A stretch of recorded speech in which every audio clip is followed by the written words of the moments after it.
पंडियारी से खबर देंगे जहां पे पीटीआई और पीपीपी के काफिले आमने सामने आ गए। पीपीपी कारकुनान ने पीटीआई काफिले को आगे बढ़ने से रोका, जिसके बायस सूरत हाल कशीदा हो गई। पुलिस की कोशिशों के बावजूद पीपी कारकुनान ने शाहराह को क्लियर करने से इनकार कर दिया। इरफान नराइन से मजीद तफसीलात जानेंगे। इरफान बताएगा इस वक्त क्या सूरत हाल है?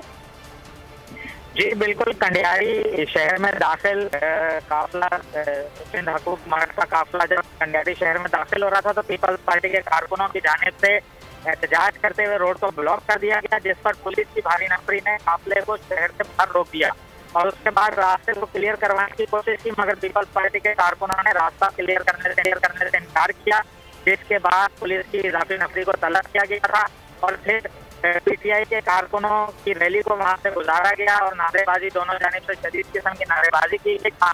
पुलिस ने हथियार में लेकर इस काफिले को जो है कंडियारी शहर से निकाला था। दोनों जानिब से कारकुनों ने शदीद नारेबाजी की, एक दूसरे को रोकने की कोशिश की, मगर पुलिस की भारी नफरी की जानिब से जो हिसार तय किया गया तो उसमें बाहिफाजत वहां से रवाना कर दिया गया था। इस वक्त सिंध हकूक मार्ग जो है वो मीरपुर खास पहुंच चुका है और स्टेशन रोड पर कुछ देर के बाद मरकजी कायदीन शाह महमूद कुरैशी, अली जैदी, हलीम अब्दुल शेख यहाँ पर खिताब करेंगे कारकुनों से और उसके बाद नाइट स्टे जो है वो मीरपुर खास करेंगे और सुबह फिर उमरकोट के लिए रवाना होंगे। जी ठीक है इरफान नराइन, इस हवाले से आप हमें आगाह कर रहे थे, आपका बहुत शुक्रिया।